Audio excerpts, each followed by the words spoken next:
भारत को 2047 तक आत्मनिर्भर और विकसित राष्ट्र बनाने के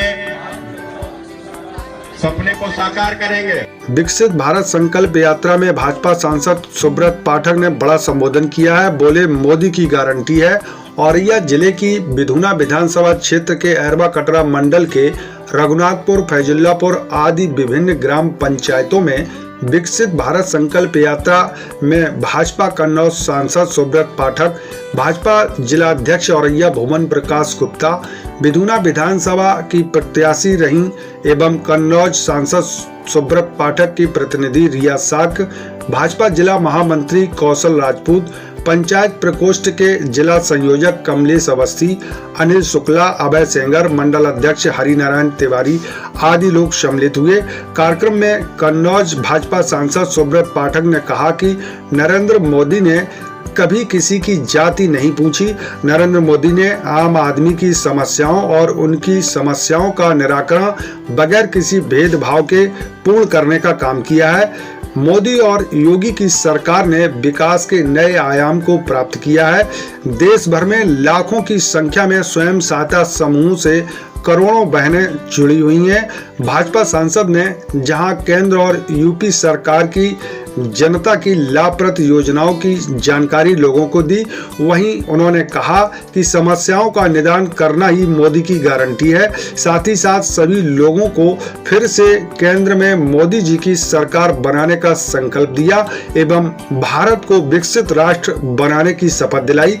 कार्यक्रम में भाजपा जिला अध्यक्ष भुवन प्रकाश गुप्ता एवं विधुना विधानसभा की प्रत्याशी रहीं रिया साक ने भी संबोधित किया और केंद्र तथा प्रदेश सरकार की योजनाओं के बारे में लोगों को विस्तार से जानकारी दी।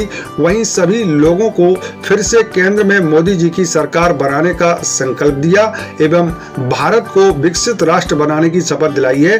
वहीं मुख्य अतिथियों ने विभिन्न योजनाओं के लाभार्थियों को अधिकार पत्र दिए।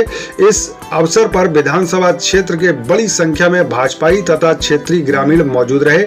आइए सुनते हैं कि भाजपा सांसद कन्नौज सुब्रत पाठक अपने संबोधन के दौरान क्या कुछ कह रहे हैं। था कि तुम्हारी जात में कितने गरीब ऐसे हैं जिनको अब तक पक्की छत नहीं मिली है। तुम्हारी जात में कितने गरीब ऐसे हैं जिनके दरवाजे पर अब तक शौचालय नहीं बना है। वो कभी नहीं पूछता था कि तुम्हारी जात में कितने गरीब ऐसे हैं जिनको इलाज की व्यवस्था नहीं हो रही है। वो कभी नहीं चिंता करता था कि तुम्हारी जात में कितने गरीब बच्चे ऐसे हैं कि जिनको अच्छी शिक्षा नहीं मिल रही है। वो तो जाति के नाम पर केवल वोट ले लेता था और वोट लेकर यदि सरकार बना लेता था तो चिंता अपने और अपने परिवार की ही करता था, फिर किसी की चिंता नहीं करता था। कैसे बेटा मुख्यमंत्री बन जाए, बहू कैसे सांसद बन जाए, भैया कैबिनेट में पहुंच जाए, दूसरा भैया राज्यसभा में चला जाए, नाती पोता भी विधायक सांसद बन जाए, चेला चमचों को भी झूठन मिल जाए, महल बन जाए, कोठी खड़ी हो जाए। केवल यहीं तक सोच सीमित रहती थी, कभी अपनी जात के गरीबों की भी चिंता नहीं करता था। लेकिन पहली बार देश में एक ऐसा नेता आया, नरेंद्र मोदी के रूप में एक ऐसा नेता हमको मिला जिसने कभी हमारी जाति पूछी ही नहीं। आप बताइए, मोदी ने पूछा कभी तुम्हारी जाति क्या है? मोदी ने कभी पूछा तुम किस धर्म से आते हो? मोदी ने क्या यहाँ पूछा तुमने वोट दिया है कि नहीं दिया है? मोदी ने तो केवल इतना पूछा कि अम्मा बताओ तुम्हारे सर पर पक्की छत नहीं है? यदि नहीं है तो मैं तुम्हारा मकान बनवाता हूँ। मोदी ने पूछा बहन बताओ तुम आज भी शौच जाने के लिए क्या सूर्यास्त का इंतजार तो नहीं करती हो? यदि करती हो तो तुम्हारे दरवाजे पर शौचालय बनवाता हूँ। मोदी ने कहा बहन तुम आज भी क्या लकड़ी बीन कर लाती हो? चूल्हा जलाने के लिए गोबर इकट्ठा करती हो? तो बहन मैं तुम्हारे घर पर गैस चूल्हा सिलेंडर भिजवाता हूँ।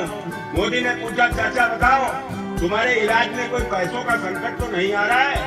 पैसों के कारण से तुम्हारा इलाज नहीं हो पा रहा है? तो मैं तुम्हारा 5 लाख रुपया तक का इलाज कराता हूँ। पहली बार देश में नरेंद्र मोदी के जैसा नेता हम सबको मिला है।